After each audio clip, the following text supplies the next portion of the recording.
반갑습니다. 화요일 날 구약을 정리했고, 수요일 날 어떻게 우리 민족의 말씀이 일하셨는지를 보았는데, 또 신약도 하시도록 하나님 인도하시는 것 같아요. 그래서 오늘은 신약을 하겠습니다. 띄워주세요.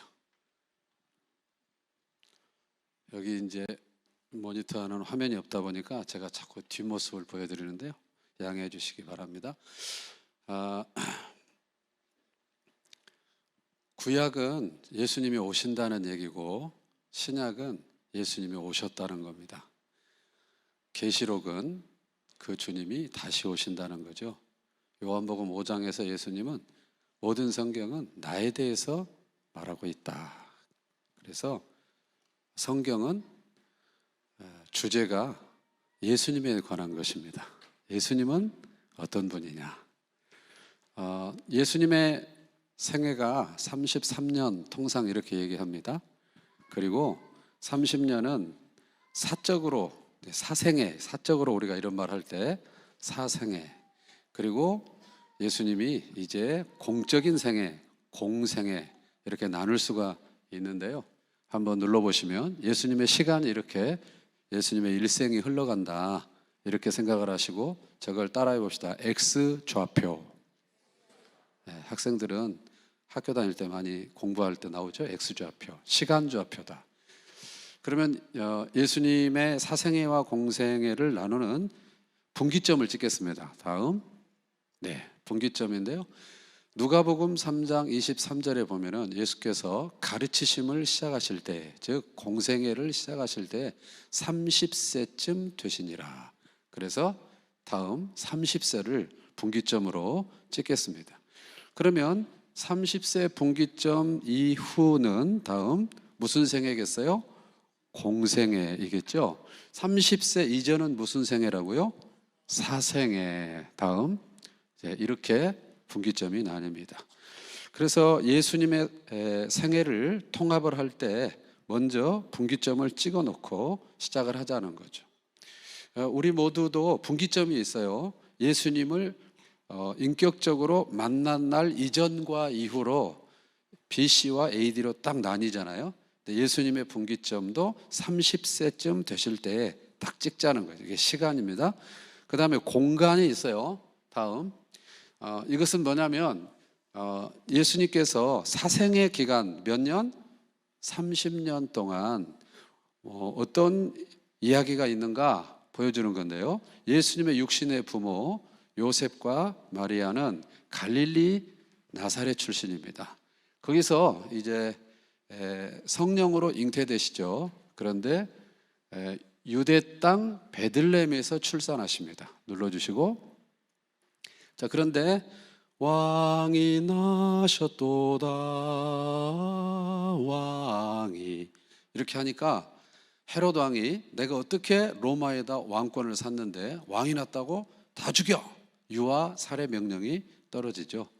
그래서 하나님의 인도를 받아서 이렇게 이집트로 갑니다. 우리가 화요일 날 구약을 보았죠. 그 구약 때 야곱의 70명의 가족이 이집트로 들어갔던 그 동선하고 똑같습니다. 자, 그러다가 환경이 변화가 생기니까 다시 하나님의 인도를 받아서 예수님이 쭉 갈릴리에 오십니다. 갈릴리 나사렛에서 30세쯤 되실 때까지 사시니까 예수님 앞에 뭐가 붙어요? 갈릴리 예수, 이렇게 표현을 하는 거죠. 다음, 자, X좌표 갑니다. 쭉 예수님의 일생에 가고요. 자, 분기점을 아까 몇 세로 찍었죠? 30세로 찍었습니다. 그리고 예수님의 공생애는 몇 년일까요? 3년. 3년인데 예수님의 공생애가 3년인 것을 뭘로 통합할 수 있는가? 1년에 한 번 오는 절기, 우리도 추석도 1년에 한 번, 설도 1년에 한 번 이렇게 있듯이 유월절, 유월절은 6월에 있지 않고 4월에 있습니다. 몇 월에? 4월에. 지금의 우리 달력으로 4월에 유월절이 있는데요. 유월절이 1년에 한 번 오는데 몇 번이면 예수님의 생애가 3년이 될까요? 3번이면 2년이 되고요. 찍어주시고 6월절 1, 6월절 2, 6월절 3, 6월절 4 그러면 한번 눌러주시면 1년, 2년, 3년이 되겠죠. 그러면 예수님의 X좌표 공생의 3년은 6월절을 4번 지나가시면 된다. 4번째 6월절에 어린 양으로서 십자가에 죽으시는 거니까요. 자, 그런데 X좌표만 있는 게 아니라 Y좌표도 있다. 그것은 무슨 말이냐? 공간. 그러니까 X좌표는 시간좌표고 Y좌표는 공간좌표다. 그래서 그 공간 한번 보실까요? 어떻게 되냐? 우리나라는 8도로 되어 있어요. 8도. 미국은 50개의 주로 이루어져 있죠. 우리나라는 8도. 비빔면도 8도 비빔면이잖아요. 8도. 자, 그러면 신약 무대는 몇 도로 되어 있나? 1도, 2도, 3도로 되어 있어요. 그래서 신약은 몇 도? 3도. 그럼 어떻게 되어 있나? 제일 북쪽을 따라봅시다. 갈릴리 도. 예. 그 다음에 가운데가 있어요. 중부는 따라합시다. 사마리아 도. 그 다음에 남부 쪽은 따라합시다. 유대도. 이렇게 하면 갈릴리, 사마리아, 유대인데요. 한번 더 눌러주시면 사마리아가 없어집니다. 왜냐하면 BC 721년에 아시리아가 북이스라엘을 점령하고 나서 강제 이주 정책을 폈어요. 이 민족들을 다른 데다가 보내버리기도 하고 다른 민족을 여기 와서 살게 하기도 했어요. 그 과정에서 피가 섞인 겁니다. 그래서 혈통적 선민 사상을 중시하는 유대인들은 피 섞인 이 북이스라엘 사람들과 상종하지 않았습니다. 심지어 그쪽으로는 다니지도 않았습니다. 그래서 저 지역은 유대인이 살지 않는다. 그러니까 빼놓으면 3도지만 우리는 2개만 알면 되니까 간단하죠. 북쪽은 갈릴리도, 남쪽은 유대도. 그런데 여기서 한 가지 알아야 될 게 있어요. 저는 집이 대전인데 충청도 대전이 여기서 가까워요. 1시간 걸립니다. 그러면 여기서 서울을 갈 때, 대전에서 서울을 갈 때, 또는 여기서 아산에서 서울을 갈 때 뭐라고 표현하냐면 서울로 올라간다고 말을 합니다. 그렇죠? 부산 대구에서도 전주 광주에서도 올라가는 거예요. 지난 주일날은 제가 고향 파주에 가서 설교를 했는데 서울보다 더 위로 올라갔습니다. 행신역으로. 그런데 그 사람들도 뭐라고 얘기하냐면 서울로 내려간다고 하지 않고 더 위에 있으면서도 서울로 올라간다고 얘기합니다. 자, 성경은 북쪽이 갈릴리고 남쪽이 유대인데 유대가 수도가 있어요. 예루살렘. 그리고 성전이 있기 때문에 남행, 남진, 밑으로 가는데 올라간다 이렇게 말을 하는 거예요. 반대로 북진, 위로 올라가는데 방위로는 올라가는데 성경 표현은 내려간다 이렇게 얘기를 하고 있어요. 오른손을 이렇게 들어보시고 자, 이렇게 손을 내리십니다. 이렇게 지금 갈릴리에서 유대로 손을 내리는 겁니다. 내리는데 말은 거꾸로 해야 돼. 올라간다. 자, 이렇게 올리면서 말은 거꾸로 해야 돼. 내려간다. 한번 해볼까요? 이렇게 하면 이렇게 하면 밖에서는 하지 말기를 권유합니다. 특히 비 오는 날 하지 말기를 바랍니다. 자, 그 다음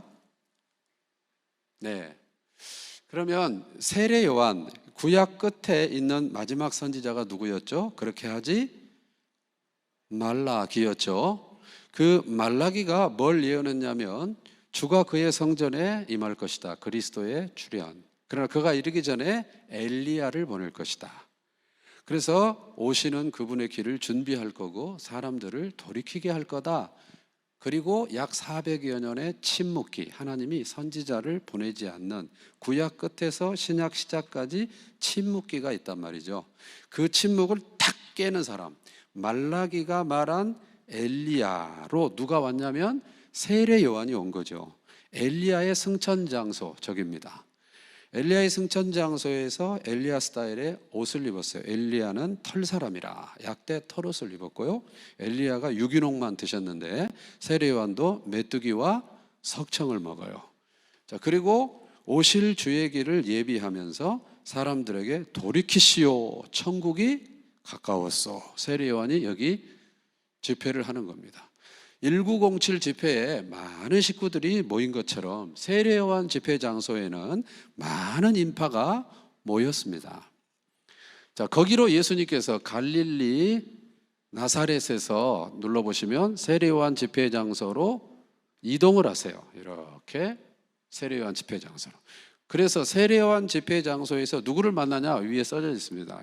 해볼까요? 요한, 안드레, 베드로, 빌립, 나다나엘을 세례 요한 집회 장소에서 만나는 겁니다. 저 5사람은 예수님을 아직 몰라요. 그런데 세례 요한 선생님을 너무 좋아하고 은혜를 받고 존경하고 따라다니는 겁니다. 그런데 그 세례 요한이 어떻게 말하냐면, 나를 주목하지 말고 저분을 주목해라. 나는 그분의 신발끈도 감당할 수가 없다. 나는 물로 세례를 주는데 저분은 차원이 다르다. 보라, 세상 죄를 지고 가는 하나님의 어린 양을 보라. 저분이다, 저분이다, 저분이다. 자꾸 예수님을 가리키는 거예요. 세례 요한은 예수님을 가리키는 손가락 역할이에요. 그래서 세례 요한을 추종해서 세례 요한을 통해서 은혜를 받으려고 왔는데, 그렇게 존경하는 세례 요한 선생님이 예수님을 자꾸 높이니까 예수님에게 관심을 갖기 시작해서 예수님을 따라 붙는 사람이 요한, 안드레, 베드로, 빌립, 보통은 다 따라합니다. 이 정도 하면 5명. 예수님의 제자는 몇 명이죠? 12명. 우리는 일부러 그렇게 생각하지는 않는데, 예수님께서 공생애를 시작하면서 12명을 처음부터 꾸려가지고 확정해서 출발하는 걸로 생각을 할 수 있는데, 그렇지 않고 시간이 가면서 12명이 완성될 예정이에요. 처음에는 5명이 붙었다 눌러보시면, 그 5명과 함께 이제 유대 예루살렘에서 갈릴리로 손을 올리면서 뭐라고 말한다고요? 내려가시면서 갈릴리 가나에 혼례가 있어. 물이 변하여 포도주 됐네. 그 사건이 있는 거예요. 거기 예수와 그 제자들과 예수의 어머니가 있었다 했을 때 그 제자는 몇 명이겠어요? 5명이 거기 있었던 것이죠. 자, 그 다음 그리고 첫 유월절 첫 제자 그룹과 함께, 첫 제자 그룹 5명과 함께, 자, 손을 밑으로 내리면서 뭐라고 한다고요? 올라간다. 뭐에 맞춰서요? 자, 우리가 액수좌표를 예수님의 공생애 3년을 통합해야 되는데 몇 번 유월절을 지나가자 그랬죠? 4번. 자, 그 중에 첫 유월절이 나왔어요. 그래서 이렇게 올라오셔서 첫 번째 하신 일이 뭐냐? 그러니까 예수님이 세례 요한 집회 장소 가서 세례를 받으심으로써 공생애가 시작이 됐고, 유대 40일 금식에서 승리하시고 5 제자와 함께 갈릴리 가나에 가셨다가 가버나움이라는 도시, 갈릴리에서 제일 큰 도시가 가버나움인데 잠깐 들리고, 그 다음에 첫 번째 유월절이 오니까 그 제자들과 함께 예루살렘에 올라가셔서 성전을 청결케 하시는 사건 아시죠? 둘러 엎으시고 채찍을 만드시고 쫓아내시고 이런 사건을 행하십니다. 이것은 뭘 의미하냐면, 성전에서는 장사하면 안 돼요. 하나님은 싫어하세요. 단순히 이런 정도의 메시지가 아니라 나는 성전의 주인이다, 이거를 선포하시는 거예요. 성전은 뭘 말한다고 화요일날 말씀드렸냐면, 오른손 주먹 쥐고 하나님은 왕이시다, 이거를 공간으로 물리적으로 드러내는 것이다. 하나님의 임재와 통치, 이게 성전이다 그 말이죠. 그런데 그 성전의 성전이 상태가 지금 하나님의 왕권이 아니라 기득권자들이 왕이 돼서 통치하는 왜곡된 현실, 그 속에 성전의 진정한 주인으로 예수님이 오셔서 주권을 다시 선포하시는 거예요. 그래서 예수님이 거기 가셔서 하신 게 결국은 내가 하나님이다, 이거를 주창하신 거예요. 사람들은 깜짝 놀랍니다. 세례 요한을 따랐던 사람들은 400년 동안 하나님의 말씀이 없었기 때문에 그 침묵을 깨고 세례 요한이 말씀을 전하자 구름처럼 사람이 몰렸거든요. 그러나 그 세례 요한은 야인이었어요. 광야에 외치는 자의 소리였어요. 그런데 혜성처럼 나타난 갈릴리 청년 예수는 세례 요한하고 클래스가 달랐어요. 저 야인이 아니라 중심부에 오셔서, 수도 예루살렘에 오셔서, 그것도 성전에 오셔서 내가 하나님이다를 외치신 거예요. 내가 성전의 주인이다를 외치신 거예요. 그러니까 사람들, 민중들, 대중들은 와, 세례요한 정도가 아니라 대단하시다. 저분은 누구냐? 예수, 그는 누구인가? 눈이 동그래집니다.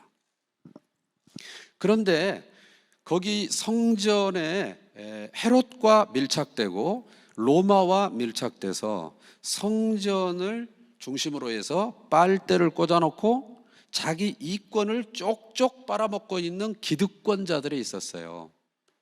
사두개인을 비롯한 대제사장 세력들, 이런 사람들은 불편해요. 누구냐 도대체? 저 청년 누구냐? 뒷조사해라. 그런데 너무 많은 팔로워가 따르기 때문에 함부로 할 수가 없어요. 왜 팔로워가 갑자기 많이 생겼냐? 세례 요한이 저분이다, 저분이다, 나는 쇠해야 되고 저분은 흥해야 된다. 그래서 예수님께로 많이 왔어요.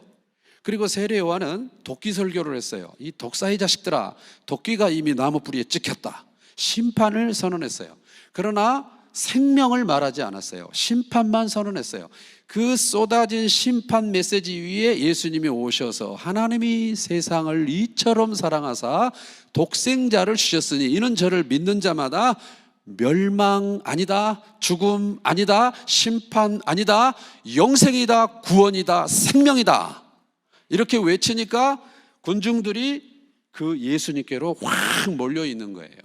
그래서 성전에 빨대 꽂고 있는 기득권자들이, 권력자들이 예수님을 당장 해치우고 싶었지만 너무 팔로워가 많기 때문에 두려워서 손을 못 대는 상황입니다. 민중들은 환호하고 기득권자들은 화가 났습니다. 그러나 중간에 입장을 결정하지 않고 조금 더 지켜보자고 하는 사람들이 바리새파였습니다. 바리새파는 군중들의 지지를 받는, 존경받는 사람들이었습니다. 율법을 중시했기 때문에. 그런데 이 바리새인들이 군중들을 세례 요한에게 뺏겼다고 생각을 했어요. 어떻게 찾아올까 늘 계산하고 있는데 갑자기 예수 청년이 나타나서 군중이 양쪽으로 분산되는 것 같으니까 이것이 우리한테 유리할 수 있겠다, 좀 지켜보지, 이런 상황, 관망 상황에서 예수님께서 이렇게 첫 번째 유월절에 예루살렘으로 올라오셔서 성전 청결 사건을 하시고 약 8개월 동안을 유대 인근에서 사역을 하셨는데 그 사역의 내용이 무엇이냐? 많은 표적을 행하셨다. 표적은 미라클, 기적이 아니라, 단순한 기적이 아니라 사인입니다. 뭔가를, 의미를 가리키는, 예수 나는 누구냐를 그 8개월 동안에 많은 표적으로 보여주셨습니다. 예수님 오시기 600~700년 전에 왔던 이사야가 뭐라고 예언했냐면 기름 부음 받은 자의 출현, 예수님이 오시면 일어날 일, 눌린 자가 해방된다, 저는 자가 일어난다, 못 보는 자가 본다, 못 듣는 자가 듣는다, 흑암 가운데서 빛을 보게 된다. 그리스도가 왔을 때의 현상을 예언해 놓았는데 바로 예수님께서 오셔서 이사야가 예언한 대로 가시는 곳마다 일어나고 보고 사망이 생명으로 바뀌는 역사들이 계속 일어나는 것을 첫 번째 유월절 유대에 오셔서 8개월 동안 표적을 행하십니다. 바리새파는 입장을 발표하지 않고 있다가 마침내 밤중에 대표로 니고데모를 파견해서 니고데모가 예수님께 찾아와 당신이 행하시는 표적을 보니 하늘로부터 오신 분이 맞습니다. 거듭남의 얘기로 이어지는 요한복음 3장 얘기가 이때 출현을 하는 겁니다. 이제 세례 요한은 굉장히 많은 팔로워를 거느리고 있었지만 세례 요한과는 비교도 안 되게 예수님의 팔로워가 많아지는 걸 본 바리새인들은 그 현상으로 예수 사회 현상을 불편해합니다. 그 불편해한다는 것을 예수님이 간파하시고 예루살렘을 8개월 만에 떠나 갈릴리로 뭐라고 표현하자고요? 내려가시는 것입니다. 자, 갈릴리로 내려가셔서 그 다음 눌러보시면 가버나움. 자, 가버나움. 그러니까 경기도의 도청이 수원에 있듯이, 대구 경북 지역의 중심이 대구이듯이, 저 갈릴리의 중심은 가버나움 광역시다, 이렇게 생각하세요. 눌러보시면 가버나움 광역시로 가십니다. 왜 가시냐? 예수님께서 예루살렘에 8개월 계시며 행하신 많은 표적과 성전 청결 사건 소식이 육신의 고향인 갈릴리로 소문이 먼저 갔겠죠, 예수님보다. 그래서 갈릴리 고향 사람들이 예수 소식을 접하고 나서 특히 원로들이 우리 고향 망신은 다 시키고 있다. 성전에서 난동을 부려 거룩한 성전을 오기만 해봐 가만히 안 두겠어. 그랬는데 예수님이 오신 거예요, 8개월 만에. 그리고 나사렛 회당에 가셔서 성경을 딱 꺼내시더니 성경을 딱 펼쳐 읽으시는데 어디를 읽으시냐? 이사야 61장 1, 2, 3절. 내게 기름을 부으시고 크리스토스, 예수 그리스도, 기름 부음 받은 자가 올 거라고 이사야가 600~700년 전에 예언했는데 이사야가 예언한 그가 바로 나다. I am he. 내가 그다. 나 하나님이야. 그랬더니 뭐라고? 저런 참남하다, 신성모독이다. 낭떠러지로 밀고 가서 떨어뜨려 죽이려고 할 때 예수님께서 도도하게 그 현장을 빠져나오십니다. 나사렛에서 배척을 받으신 겁니다. 그래서 예수님은 더 이상 지금부터는 나사렛 예수가 아니라 가버나움으로 이동하셔서 가버나움 예수, 이렇게 되시는 겁니다. 그리고 가버나움에 베이스 캠프를 두고 갈릴리 지역을 순회하며 사역을 하십니다. 그러다가 두 번째 유월절이 되면 어떻게 해야 된다고요? 예루살렘으로 올라가셔야 되는 거죠. 그래서 예루살렘에 올라오셔서 있는 사건이 베데스다 연못 사건입니다. 38년 된 오래된 병자를 고치시는 겁니다.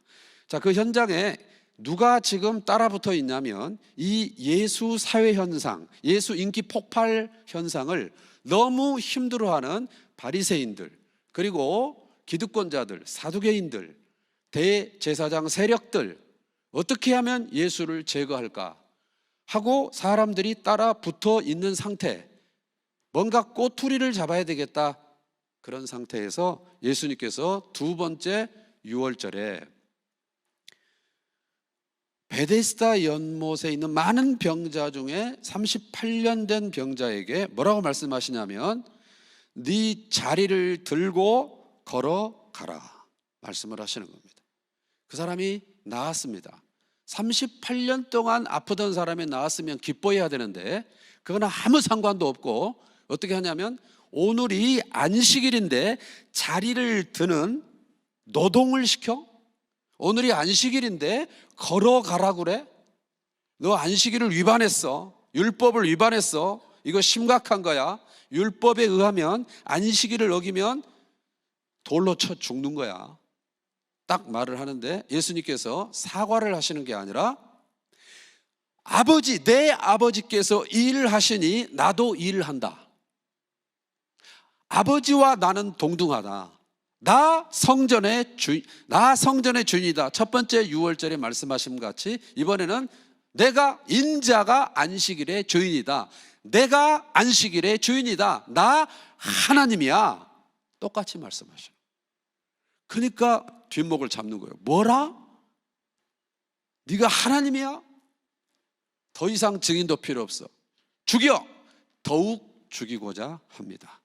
그래서 예수님은 두 번째 유월절 베데스다 연못 사건으로 당신이 성전의 주인일 뿐만 아니라 안식일의 주인, 즉 당신 자신이 하나님이라는 정체성을 선포하시고 더욱 죽이고자 하는 세력을 떠나서 내려가시고, 두 번째 유월절 4월이라 그랬죠. 이렇게 화살표가 남쪽으로 돼 있죠. 그때 예루살렘 사역 베데스다 연못 사건이 있죠. 그리고 갈릴리로 이동, 물음표가 있네요. 언제 이동하셨는지 성경에 단서가 없어요. 그래서 몰라요.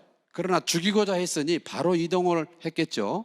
그리고 나서 세 번째 유월절 때까지는 안식일, 두 번째 유월절의 사건이 베데스다 연못 사건, 안식일 이슈였기 때문에 계속 따라붙어서 안식일로 공격합니다. 너네 제자들이 밀을 타작을 하는 노동을 하더라.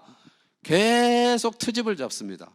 그래서 두 번째 유월절에 오셔서야 12 제자를 확정하시고 그들과 함께 산에 오르사 입을 열어 심령이 가난한 자는 복이 있나니 하는 산상수훈을 베푸신다.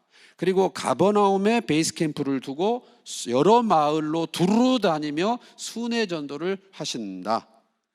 그러면 세 번째 유월절 그 다음 4월에 다시 예루살렘으로 올라가셔야 되는데 지금 실선이 아니고 뽕뽕뽕뽕 점선으로 되어 있다는 것은 올라가지 않으신다는 얘기입니다. 세 번째 유월절에는 예루살렘 행을 하지 않는 이유가 뭐냐? 세례 요한이 참수는 머리가 잘려 목베임을 받아 죽는 것을 말합니다. 세례 요한이 죽습니다. 세례 요한은 무슨 역할을 한다 그랬죠? 예수님을 가리키는 손가락 역할인데, 세례 요한이 참수됐다는 말은 그 다음 순서는 누구란 얘기예요? 예수님을 겨냥하겠죠. 그래서 예수님께서 예루살렘 행을 하지 않으시고 외곽으로, 이스라엘 외곽으로 지금의 레바논 지역까지 제자들만 데리고 다니며 제자 집중 훈련에 들어가십니다. 세 번째 유월절에 이동하지 않고 벳세다 들녘으로 대중을 피해서 가셨는데 거기까지 인파가 쫓아왔어요. 밥때가 됐는데 식당이 없어요. 그래서 일어난 사건이 떡 5개, 물고기 2마리, 오병이어 사건이 거기서 생기고, 오병이어 사건은 먹을 것 없는 사람들에게 밥을 주는 정도의 사건이 아니라 너희 조상들은 광야에서 떡을 먹었어도 죽었다. 내가 주는 이 떡은 먹어도 배고프다. 이건 먹고 사는 게 아니다. 영생은 나를 먹어야 된다. 내 살을 먹어라. 내 피를 마셔라. 하는 십자가를 겨냥하는 웅장한 들녘의 설교가 오병이어 설교입니다. 자, 그렇게 갈릴리 지역을 광폭으로 오랫동안 추수를 하시게 됩니다. 한 번 더 눌러보시면, 그래서 갈릴리 2차 사역, 1차 사역은 4개월이었는데 2차 사역은 거의 1년 6개월, 굉장히 오랫동안. 그 다음 어떻게 세 번째 유월절 이후에 눌러주세요. 네, 두로와 시돈, 지금의 레바논 지역인데 이세벨이 저기의 배경이죠. 그 다음에 이렇게, 그 다음 쭉쭉 넘겨보시면 이렇게 제자들만 데리고, 밑에 써져 있죠. 2차 갈릴리 대중사역 마무리한 후 제자들과 은둔 여행 계속 눌러주시면, 그렇게 해서 다시 어디로 가시냐 더 눌러주시면 이미 지나왔던 그 다음 여기까지. 네. 가이사랴 빌립보. 저기에서 예수님께서 제자들에게 사람들이 나를 누구라 하더냐. 어떤 이는 세례요한이라고 그러고, 어떤 이는 엘리야라고 그러고, 어떤 이는 모세라고 그러고, 어떤 이는 선지자 중 하나라고 그러고, 너희는 나를 누구라 하느냐. 주는 그리스도시요 살아계신 하나님의 아들이십니다. 이렇게 고백을 하는 그 현장입니다. 그래서 예수님께서 저기서 제자들에게 예수 그는 누구인가에 대해서 대화하시고, 그 다음에 내가 내 교회를 세우리니 음부의 권세가 이기지 못하리라. 예수님 승천 이후에 성령이 오심으로 교회가 생길 것을 말씀하시고, 그리고 종말론까지 저기서 제자들에게 핵심 진리를 다 가르치시고, 그리고 순환, 고난을 받으셨다. 고지 알리셨다. 앞으로 내가 십자가에 죽을 거야. 순환 고지를 저기서 하시게 됩니다. 그 다음, 자, 그러면 세 번째 유월절에는 내려오셨다, 안 내려오셨다? 안 내려오셨다.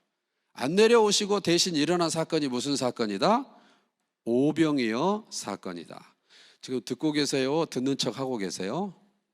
듣고 계시죠? 학생 여러분. 자, 그래서 세 번째 유월절에 이동하지 않고 그보다 6개월 더 뒤, 따라합시다. 초막절. 들어봤어요? 초막절은 10월에 있어요. 유월절은 몇 월에? 4월에. 6개월 뒤 맞죠? 그러니까 세 번째 유월절에 이동하지 않으시고 그보다 6개월 뒤인 초막절에 맞춰서 손을 내리면서 뭐라고 한다고요? 성전으로 올라가셔서 성전에서 대중들에게 공적인 설교를 하시는데, 예수 나는 누구인가? 예수 그는 누구인가? 여기에 대해서 일관성 있게 예수님께서 설교하시는 것입니다. 초막절 설교. 자, 사실은 예루살렘에 있는 예수님을 불편해하는 세력들이 세 번째 유월절에 예수님이 오시면 어떻게 해버리려고 덫을 놓고 기다렸을 겁니다.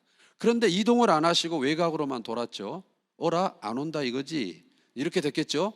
그런데 드디어 무전이 왔어요. 드디어 예수 이동한다 오바. 그래서 10월 초막절에 맞춰서 오시니까 오면 가만히 안 두려고 했는데, 예수님은 초막절 설교에서 왜 나를 죽이려고 그래? 내가 무슨 율법에 흠이 있어? 내가 무슨 잘못이 있니? 나 그리스도다. 끝까지 얘기하셔요. 너희들은 다 도둑이다. 내가 진정한 목자다. 목자는 양을 위해 목숨을 내놓는다. 십자가를 예고하시는 거예요. 자, 그리고 성전이 지금 들썩들썩 하는데, 그렇게 오셔서 한 3개월 동안을 예루살렘 사역을 하시는데, 성전에서 들어왔다 나갔다 하시는 거예요. 그러다가 12월에 따라합시다. 수전절. 수전절은 무엇이냐? 따라합시다. 하누카. 하누카는 지금 우리의 성탄절 즈음에 있는 거예요. 그는 수전, 성전을 수리한다 이렇게 생각하세요. 그러니까 구약 끝에서 신약 시작 사이의 역사 속에서 그리스가 이 성경 부대를 장악하고 있을 때 안티오쿠스 에피파네스 4세라는 사람이 성전을 더럽혔어요. 제우스 신상을 가져다 놓고 돼지를 갖다 놓고 완전히 성전을 더럽힌 거를 한번 하스모니안 제사장 왕조가 그거를 다 혁명을 일으켜서 뒤집어서 다시 독립한 기간이 한 100년 정도 있거든요. 그렇게 혁명을 성공하자마자 그 이듬해에 가장 먼저 한 게 뭐냐면 성전을 깨끗하게 한 거예요. 원위치 시킨 거예요. 그거를 계속 기념해서 지금까지도 지키는 게 소위 하누카라고 말하는 우리 성경의 수전절이에요. 그러니까 12월 말경에 있는 거예요. 그래서 그때 또 성전에 오셔서 여전히 예수 나는 누구인가? 나 하나님이야 설교를 하시는 겁니다. 그리고 나서 그 다음 네 번째 유월절에 십자가에 죽으신다 그랬죠. 그러니까 12월이 거의 끝났으니까 이제 3개월밖에 안 남은 거예요. 그 다음 그 3개월을 어디서 활동을 하시느냐? 처음 예수님이 세례 받으시며 공생애를 시작하셨던 요단 동편 땅을 따라합시다. 베레아라고 하는데 그 처음 시작하셨던 곳에서 마지막 예수님의 공생의 3개월을 마무리를 여기서 하시는 것입니다. 자, 그다음 그리고 네 번째 유월절에 맞춰서 예루살렘으로 올라가시는 것입니다. 그다음 저렇게 베레아에서 석 달 동안 마무리 사역을 하시고요. 그다음 마지막 일주일 놔두고 예루살렘으로 눌러주세요. 올라오시며 여리고에서 키 작은 누구? 삭개오도 만나시고, 또 월요일 날 성전을 청결케 하시고, 그리고 화요일 날 무화과 나무를 저주하시고 신학자들과 신학으로 단판을 지으셔서 내가 다윗의 후손으로 왔지만 하나님의 아들이다, 이거를 다 밝히시고, 그렇게 해서 예루살렘에서 마지막 일주일 사역 열심히 기도하시다가 체포되셔서 금요일에 십자가에 죽으시기까지 제자들에게만 따로 감람산 강론, 다락방 강론, 포도나무 강론, 제자들에게만 하는 유언설교 3편을 남기시고, 그 유언설교 3편의 내용은 내가 가도 내가 떠나도 너희를 고와 같이 버려두지 않고 성령이 오셔서 내가 한 말을 생각나게 하고 그 뜻을 이해하게 만들어 줄 것이다. 성령이 오신다. 자, 그리고 예수님은 십자가에 죽으십니다. 그다음, 자, 예수님을 따라다니던 열성적인 사람들은 사실은 그 동기가 예수님을 구주라고 믿어서 따르는 사람도 없지 않았지만 12 제자까지도 흑심을 품고 따라다녔습니다.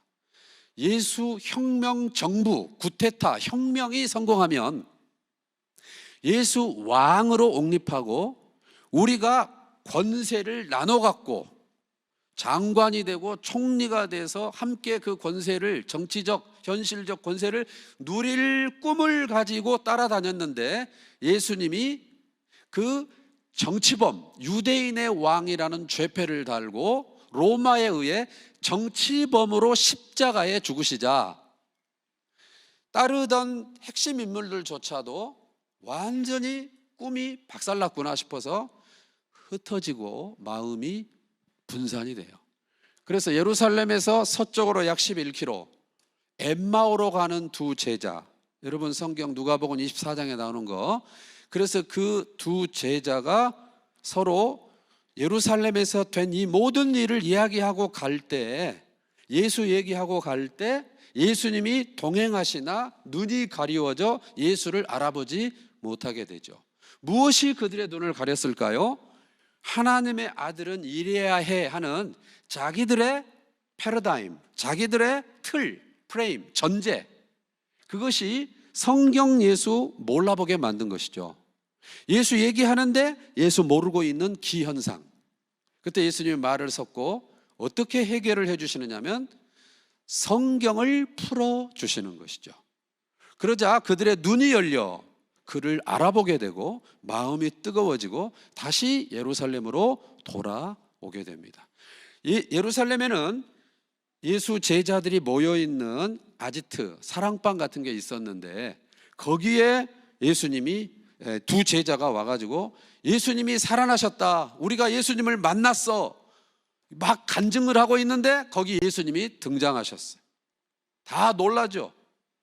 거기서도 예수님께서 성경을 풀어주시고 구운 생선을 드심으로써 유령이 아니라는 것을 입증을 해주십니다.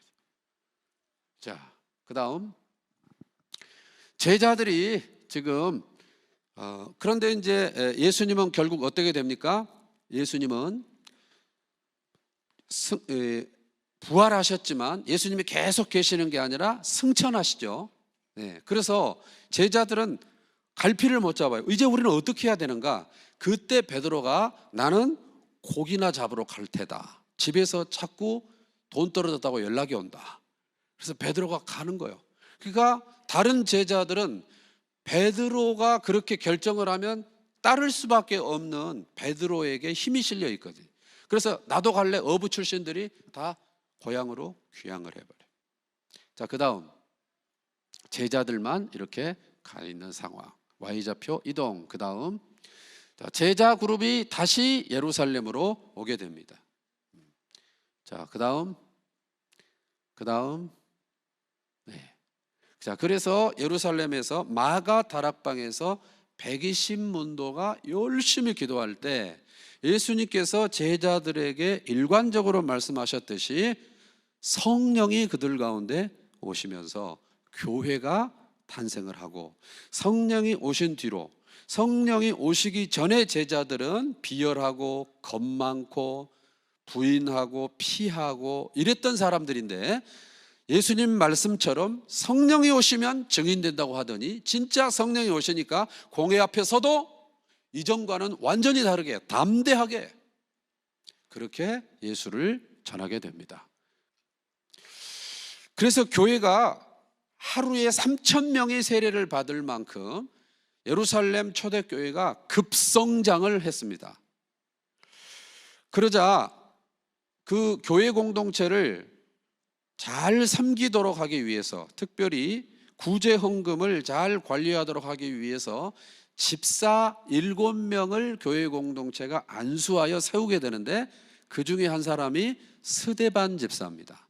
그 스데반 집사가 예수가 하나님이라는 것을 막 복음을 선포하다가 돌에 맞아 순교하게 됩니다. 박해가 시작되죠. 그래서 예루살렘 초대교회가 이렇게 흩어지기 시작합니다. 디아스포라로. 예수님은 오직 성령이 너희에게 임하시면 너희가 권능을 받고 예루살렘과 온 유대와 사마리아와 땅끝까지 이르러 내 증인이 되리라 하셨음에도 불구하고 초대교회는 부흥했지만 선교하지 않고, 부흥했지만 흩어지지 않고, 부흥했지만 그 부흥에 취한 채 남아 있었는데, 스데반 순교 때문에 자의적이지 않는 디아스포라로 흩어지게 됩니다. 자, 그래서 스데반 순교의 파장이 이렇게 생기는 것이죠. 빌립이 사마리아에 가서 복음을 전하게 되고요. 그 다음에 무명의 그리스도인들이 수리아 안디옥에 가서 복음을 전하며 이방인 최초의 교회인 수리아 안디옥 교회가 생기게 됩니다. 한편 열심히 예수 믿는 사람들을 핍박하던 사울이라 하는 청년이 여전히 핍박하러 수리아에 있는 다마스쿠스, 다메섹으로 가다가 사울아 사울아 내가 어찌하여 나를 핍박하느냐, 예수님을 만나 회심을 하게 되고 이방인을 위한 그릇으로 부르심을 받게 되죠. 자, 그 다음 바울이 예루살렘에서 그 다음 다메섹으로 가는 길에 그 다음 예수를 믿게 됩니다. 그 다음 그리고 나서 그는 아라비아, 요르단 아라비아, 그 다음 아라비아로 가서 3년을 거기 있다가 그 다음 예루살렘으로 그 다음 와서 약 15일 정도 제자 공동체와 교제를 하고, 그 다음 자기 고향, 그 다음 길리기아 다소, 다이소 생각하면 안 잊어먹겠죠. 다소 쭉 올라가 보세요. 예, 저기 다소가 있어요. 다이소 아니고 다소에서 10년 정도 있습니다. 그런데 저 수리아 안디옥 교회가 예루살렘이 아니라 예루살렘 아닌 곳에서 교회 공동체가 생기면 예루살렘에서 사도를, 제자를, 지도자를 보내는데 누구를 보냈냐? 바나바 들어봤어요? 바나나 아니고 바나바. 자, 이 바나바가 수리아 안디옥에 영적인 지도자로 가 있다가 다소에 10년 동안 있는 바울을 초대를 해서 그 다음 같이 1년 동안 팀 목회를 하면서 열매가 아주 좋았어요. 그래서 수리아 안디옥에 수리아 사람들이 그리스도인이다 이렇게 부르기 시작했어요. 그 다음 자, 그렇게 1년간 목회할 때 무슨 일이 있냐면 예루살렘이 큰 기근이 와가지고요 어려워요.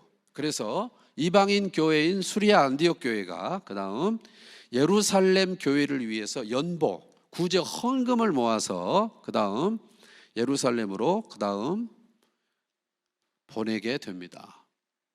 그 다음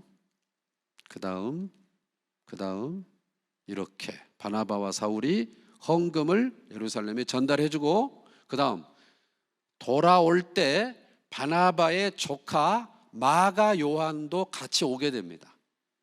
자, 그 다음 그렇게 수리아 안디옥에 있다 지금 이렇게 생각하시고, 자, 우리가 이제 우리나라는 충청남도, 충청북도, 전라남도, 전라북도, 경상남도, 경상북도, 경기도, 서울, 자, 이런 식으로 돼 있는데 큰 단위죠. 굉장히 큰 단위예요. 도 단위. 그러면 저 지도를 지금 놓고 큰 단위를 한번 공부해 보겠습니다. 큰 단위. 자, 여기 닭다리 같이 생겼죠. 여기를 따라합시다. 수리야. 그런 노래가 있어요. 안 믿는 사람들 맨날 수리야 이런 거 들어봤어요? 수리야는 맨날 나와. 수리야. 그 다음, 자, 저기가 길리기야. 따라합시다. 길리기야. 아까 길리기야에 다이소 말고 뭐가 있다? 다소. 바울의 고향이 있다. 그 다음에 저기 갑바도기야. 따라 해보세요. 갑바도기야. 네. 자, 그 다음에 성경에 보면 갈라디아서 있죠. 저기 갈라디아 지역에 따라합시다. 갈라디아. 너무 길어서 갈라지게 생겼죠.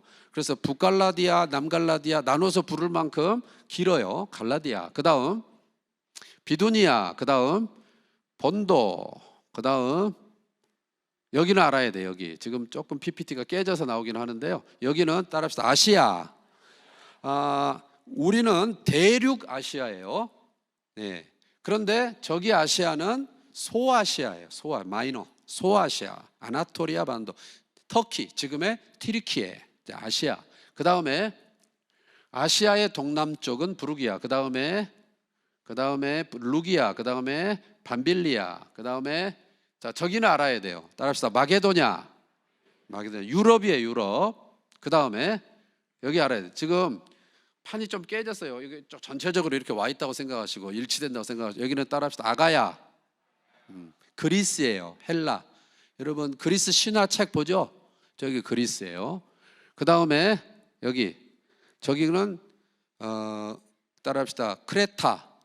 그레데. 성경은 그레데고 우리 관광지로는 크레타. 유럽 문명의 발상지 크레타. 아마 이거 배울 거예요, 학교에서. 그 다음에 저기는 따라합시다. 구브로, 키프로스, 사이프러스 이렇게 말하는 지역이에요. 네. 그 다음, 자, 이제 저렇게 한번 봤다고 그래서 아는 건 아닌데 저렇게 큰 단위로 도 단위로 나눠져 있구나. 그 안에 도시들이 있구나. 충청남도에 대전도 있고 세종도 있고 공주도 있고 이렇게 하듯이 그렇게 돼 있구나. 이렇게 생각하세요. 자, 그 다음 수리아 안디옥에서 지금 이렇게 두 사람이 사역을 열심히, 바나바와 바울이 사역을 하고 있고 마가 요한도 와 있는데 성령께서 명령하세요. 선교를 떠나라. 그래서 금식하고 안수하여 보내게 되며 바울의 1차 선교 여행이 떠나요. 아까 예수님의 생애를 통합할 때는 6월절을 중심으로 공생애 1년, 2년, 3년 이런 식으로 통합을 했는데 이제 예수님 이후에 사도행전으로 들어가면 바울의 선교 여행 1차, 2차, 3차 이런 식으로 통합을 하는데 차수를 뭘로 끊느냐? 아까 예수님의 생애는 6월절을 기준으로 끊었다면 이제 바울의 전도 여행은 파송교회인 수리아 안디옥 교회를 떠났다가 돌아와서 보고하면 한 차수가 끝나는 걸로 그렇게 계산을 하면 되겠습니다. 그래서 어디로 가냐? 그 다음 사울, 바나바, 마가, 요한이 실루기아 항구 도시로 가서 그 다음 배를 타고 구브로, 키프로스, 사이프러스, 살라미에 배를 대고 온 섬 가운데로 지나 바보. 저 도시 이름이 바보. 여기도 모르면 바보다. 바보.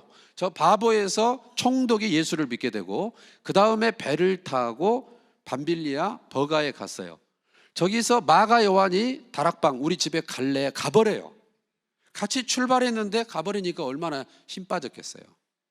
왜 마가 요한은 가버렸는가? 성경에 정확한 이유는 안 나와 있는데 학자들이 추정하기를 저기 버가 쪽에서 내륙으로 들어가려면 엄청나게 큰 타우루스라고 부르는 산맥이 있는데 강도도 많고 산이 너무 험해요. 거기를 건너기가 부담스러워서 간 게 아니냐, 이렇게 추측을 해요. 어쨌든 한 사람 빠지고 두 사람은 그 다음 내륙으로 들어가는 거예요. 자, 비시디아 안디옥, 여기는 수리아 안디옥, 저기는 비스허디아 안디옥. 안디옥이 그 당시에 안디옥이라는 이름의 도시가 16개나 있었어요. 16개. 우리나라도 경기도 광주, 전라도 광주 이렇게 있듯이 그때 16개가 있었는데 우리는 16개 알 필요 없고, 하나는 파송교회인 수리아 안디옥, 하나는 갈라디아 지방에 있는 비스더디아 안디옥, 비시디아 안디옥, 이렇게 두 가지만 알고 있으면 돼요. 그 다음에 더 내륙으로 들어가요. 이고니온, 그 다음에 루스드라, 더베, 스톱. 저 루스드라에 갔을 때 무슨 일이 생기느냐 그러면 바울이 복음을 전하는데 계속 유대인들이 따라다녀요. 예수님을 죽였던 그 세력이 예수 죽이면 끝나는 줄 알았는데 제자들이 사셨네 사셨네 막 이렇게 다니니까 골치 아프다. 그러는데 갑자기 바울이 우리 편이었는데 딴 편으로 뒤집어지더니 저렇게 유대인 헬라인 가리지 않고 미친 듯이 복음을 전하니까 이제 저놈도 죽여야 되겠다. 꼬투리를 잡자. 눈 쫙 올리고 따라 붙었어요. 국정원 직원처럼 계속 따라다니면서 자기들은 안 나타나고 군중들을 자꾸 선동을 해서 그들로 하여금 바울을 돌로 찢게 만드는 그런 일이 있는데, 저기 루스드라에서 성난 군중들이 그 선동에 흔들려 가지고 바울을 돌로 찍어요. 그래서 그 사람들이 판단할 때 바울은 완전히 죽었어요. 그래서 들고 가서 도시 바깥으로 던져버렸어요.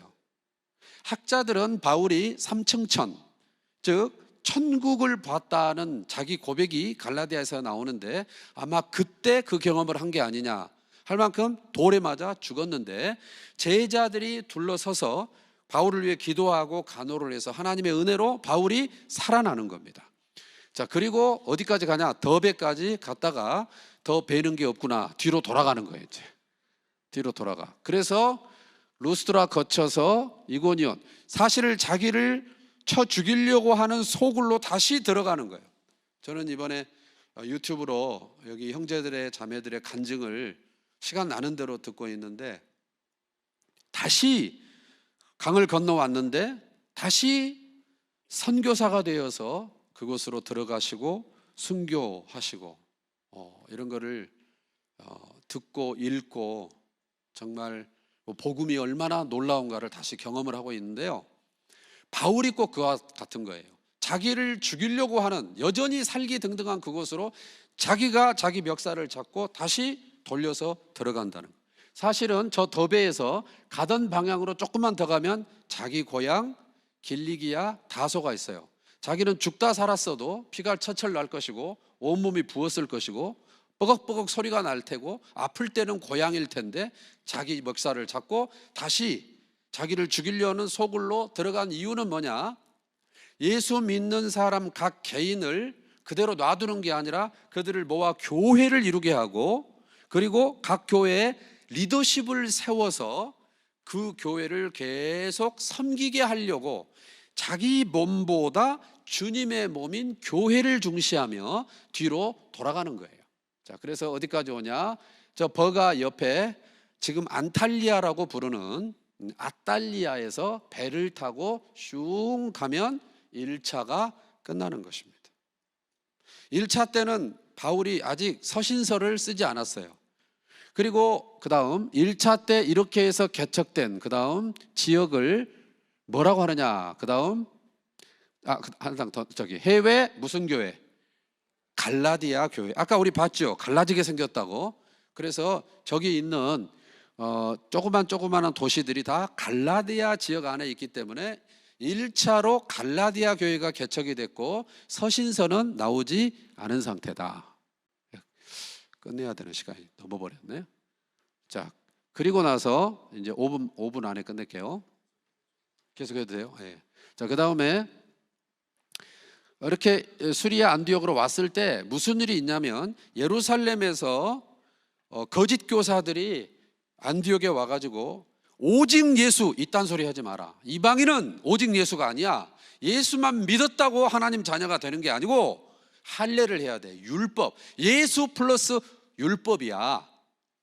그러니까 초기니까 그 말이 맞는 것 같은 거예요. 한쪽은 그 말이 맞다 그러고 한쪽은 안 맞다 그러고. 그래서 이게 막 설전이 벌어지는 겁니다. 근데 그 안에서 결론이 안 나니까 그러면 우리가 이것을 예루살렘 본부교회에다가 질문을 합시다. 그래서 이렇게 바나바와 바울이 올라가서 우리가 이런 지금 이슈가 있는데 이걸 결정을 내려주십시오. 그래서 예루살렘이 총회로 모여요. 제1차 예루살렘 종교회의 총회. 그래서 거기서 바울의 복음, 오직 예수, 이방인이나 유대인이나 복음 안에 차별이 없다고 하는 바울의 복음이 꽝꽝꽝 채택이 되는 겁니다. 그리고 다시 수리아 안디옥으로 올라올 때 그 회의 공문서를 전달하는 사람으로 유다와 실라, 가룟 유다 아니고 두 사람이 채택이 되는데 그때 실라가 안디옥으로 같이 오는 겁니다. 자, 그 다음 2차를 떠나야 되는데 아주 분위기가 안 좋습니다. 왜 분위기가 안 좋은가? 왜 안 좋냐면 이 수리아 안디옥으로에서 베드로가 예루살렘에서 수리아 안디옥으로 와가지고 밥을 먹고 있는데 누구랑 밥을 먹냐면 이방인들하고 밥을 먹어요. 자, 예수 믿는 사람은 유대인, 헬라인, 즉 헬라인은 이방인이에요. 구별이 있다 없다? 없다. 밥 먹어도 된다 안 된다? 된다고 회의 때 결정까지 했는데 밥을 먹고 있는데 진골성골 유대인이라고 할 수 있는 야고보와 가까이 지내는 사람들이 저기서 오는 걸 보고 베드로가 갑자기 그게 의식돼서 내가 유대인인데 이방인하고 밥 먹는 걸 저 사람들이 보면 어떻게 생각하지 싶어서 숟가락을 놓고 도망가 버렸어요. 그걸 같이 먹던 사람들도 딱 눈치 보고는 도망가 버렸어요. 바울이 그걸 보고 완전히 열받아 가지고 오직 예수, 순전한 복음을 깨는 일이다 막 화를 내버려요. 분위기가 안 좋아. 자, 그리고 시간이 좀 지나서 2차 선교여행을 바울이 제안을 해요. 그러자 바나바가 뭐라 그러냐면 1차 때 집으로 가버린 자기 조카 누구? 마가 요한도 같이 데리고 가자 그래요. 바울은 그런 놈은 선교사 자격이 없다 그래요. 그래가지고 서로 심히 다투어 피차 갈라지게 돼요. 그래서 바나바는 자기 조카와 자기 고향 구브로 쪽 1차 때 코스로 가지만 바울은 눌러주시고 빨리빨리 진행합시다. 네. 실라와 함께 이렇게 해서 1차 때 더베까지 왔다 갔잖아요. 자, 그리고 루스트라에서 돌 맞았었잖아요. 거기서 디모데를 선교팀으로 콜링을 한 다음에 그 다음에 쭉쭉쭉 해서 원래는 에베소, 아시아의 수도 에베소로 가고 싶었는데 성령께서 어디로 빼냐 눌러주시고 시간이 없으니까 정신없이 눌러주시고 여기 드로아. 여러분 트로이 목마 알죠? 네, 그 트로이가 드로아라고 써진 거예요. 저기 드로아에서 건너와서 우리를 도우라 하는 마게도냐인의 환상을 보고 유럽으로 가는 거예요. 빌립보에서 루디아 만나서 교회 개척, 그 다음에 데살로니가 개척, 그 다음에 베레아.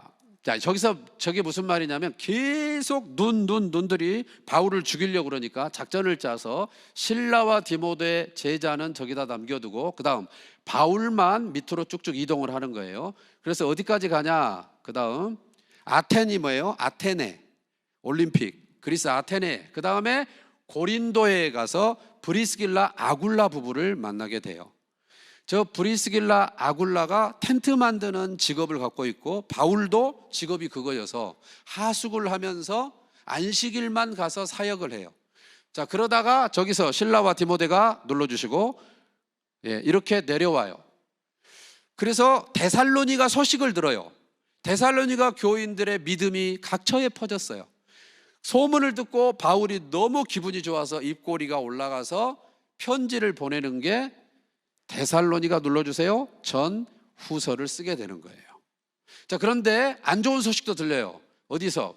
저기 갈라디아에서 거짓 교사들의 말에 미혹돼 가지고 예수 플러스 율법, 할례 또 돌아섰다는 말을 듣고 눈꼬리가 올라가서 열받아서 쓴 편지가 갈라디아서 눌러주시고 서신을 쓰게 된다. 자, 그리고 저기서 갱그레아 거쳤다가 그 다음에 아까 들리려고 했던 에베소로 올 때 눌러주시고 브리스길라 아굴라 부부도 같이 와요. 브리스길라 아굴라 부부를 저기다 놔두고 바울이 갔다 다시 올게 하고 떠나요. 그래서 예루살렘을 거쳤다가 파송교회인 수리아 안디옥으로 가면 2차가 끝난 거예요. 자, 2차 때는 1차 때는 갈라디아 교회가 개척이 됐고 서신서가 안 나왔는데 2차 때는 빌립보 교회, 데살로니가 교회, 고린도 교회가 개척이 됐고 데살로니가 전후서와 갈라디아서가 쓰인 거예요. 자, 그 다음에 3차는 떠나가지고 에베소에 와요. 에베소에 와서 3년을 사역을 해요. 그러다가 소문을 듣는데 고린도 교회가 굉장히 교회답지 않게 문제가 많다는 걸 듣고 바울이 편지를 쓰는 게 고린도 전서예요. 근데 그 고린도 전서를 보낸 다음에는 바울이 사도가 아니라는 말을 고린도 교회가 하기 시작해요. 거기 들어온 거짓 교사들 때문에. 그래서 바울이 배를 타고 슝 갔는데 막 멱살을 잡힌 것 같아요. 네. 사도라고 인정을 안 하면 험하게 다루겠죠. 그래서 말이 안 통하니까 내가 갔다 다시 올게 해서 빠져요. 그리고 가려고 했는데 이게 생각이 나서 못 가겠는 거예요. 트라우마. 그래서 안 가고 대신 쓴 편지가 고린도 후서라고 대답하시는 분들은 보이스피싱에 딱 걸렸어요. 아니에요. 그거는 그때 쓴 편지는 신약성경에 안 들어와 있어요. 바울이 뭐라 그러냐, 내가 눈물로 썼다 이렇게 말해서 눈물로 쓴 편지라고 말해요. 그거를 디도가 들고 가고 바울은 에베소를 떠나서 어디로? 드로아를 거쳐서 계속 그 다음에 저 마게도냐에 갔을 때 스탑. 저기서 눈물로 쓴 편지 들고 갔던 디도를 저기서 만나는 거예요. 고린도 교회 어떻게 됐니? 잘 해결됐어요. 선생님 편지 읽고 다 회개했어요. 그래서 가슴을 쓸어대리면서 쓴 편지가 고린도, 이제 답을 잘 못하겠죠. 네, 보이스피싱 후유증, 그게 고린도 후서예요. 디도 편에 보내고 눌러주시고 그 다음에 바울이 뒤따라서 고린도에 가자. 이제 거의 끝났습니다. 겨울이 돼가지고 배가 안 움직여요. 그래서 한 계절을 겨울동, 겨울을 보낼 한 과동, 석 달을 과동하며 고린도에 머물면서 앞으로 갈 로마 거쳐 서바나, 스페인으로 갈 건데 저기서 자기 갈 곳을 향해서 편지를 쓰는 게 눌러주시고 로마서를 쓰게 되는 거예요. 자, 그리고 저기서 원래는 배 타고 예루살렘에 거쳤다가 가려고 했는데 여객선 터미널에 바울 테르단이 있다는 말을 듣고 다시 뒤로 돌아서 육로로 변경해서 뒤로 돌아서 가는 거예요. 쭉쭉 눌러주세요. 쭉쭉. 그리고 밀레도의 에베소 장로들을 불러서 고별 설교하고 그 다음에 예루살렘에 가서, 예루살렘에 왜 가냐? 예루살렘 교회가 어렵거든요. 그래서 선교하면서 이방인들한테 예루살렘 돕기 헌금을 모으고 있었어요. 그 헌금을 전달하러 갔다가 체포가 되는 거예요. 그 다음 체포가 돼. 자, 그 다음 통과. 자, 그 다음 눌러주시고 쭉쭉쭉. 가이사랴 감옥에서 2년 동안 형이 확정되지 않은 미결수로 있다가 총독이 바뀔 때 로마 시민권을 이용해서 로마 황제에게 항소해서 받아들여져 가지고 죄인으로 압송이 돼서 그 다음 로마에 들어갔어요. 자, 로마에 가서 1차 감옥 생활을 하는데 이 감옥 생활은 아웅산 수치 여사처럼 가택 연금 상태로 있는 거예요. 셋집에 유하면서 사람들을 자유롭게 불러다가 만나. 로마 군사가 지켜줘. 그때 누구를 만나냐면 여기서 오네시모라는 사람을 만나요. 이 사람은 빌레몬의 종인데 무단 이탈해서 여기 왔다가 여기서 바울에게 복음을 듣고 예수 믿어요. 그런데 바울이 오네시모의 주인인 빌레몬을 아는 사람이라 이 사람을 향해서 이 자초지종을 쓰는 편지를 쓰는 게 빌레몬서예요. 그런데 그 빌레몬이 출석하는 교회가 골로새 교회예요.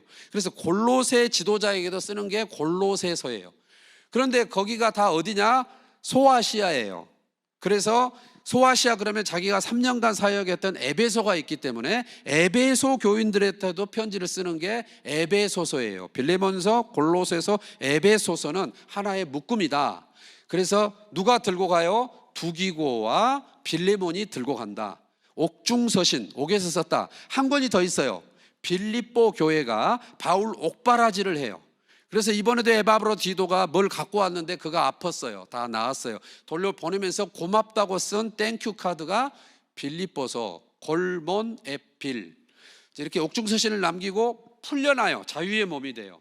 이 자유의 몸이 됐을 때 그 다음 뭘 쓰냐면, 자유의 몸이 됐을 때 그 다음 저 에베소에 남겨놓은 디모데에게 목회는 이렇게 하는 거야. 목회서신을 쓰고요. 그 다음 그레데에 남겨놨던 디도에게 디도서를 써요.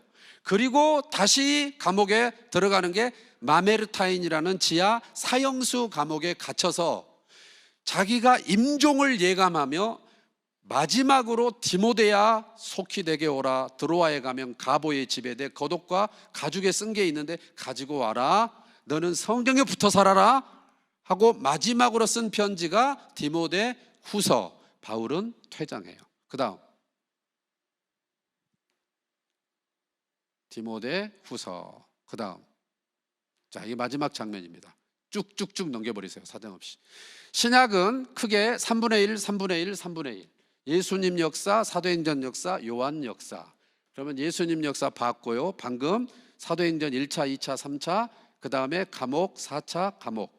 그 다음에 시간이 가면서 예수 그는 누구인가 제자들이 복음서를 남기고 다른 4명의 제자들이 일반 서신을 남기게 됩니다. 기도합시다. 하나님 아버지, 예수 그는 누구인가? 성경과 상관없이 성경을 덮어놓고 제쳐놓고 들은 감으로, 소문으로, 눈치로 아슬아슬하게 예수 믿는 생활 아니라 성경 읽고 성경 레일을 따라서 달리는 기차처럼 말씀 따라 예수 믿게 하여 주시옵소서. 사람 믿는 거 아니라, 분위기 믿는 거 아니라, 내 꿈 쫓는 게 아니라 예수 믿게 하여 주옵소서. 하나님의 아들 예수님을 통해서 살게 하시고 예수님을 위해서 살게 하시고 예수로 사는 모든 우리 식구들이 되게 하여 주옵소서. 주는 그리스도시요 살아계신 하나님의 아들이십니다. 다시 오실 예수 그리스도의 이름으로 기도합니다. 감사합니다.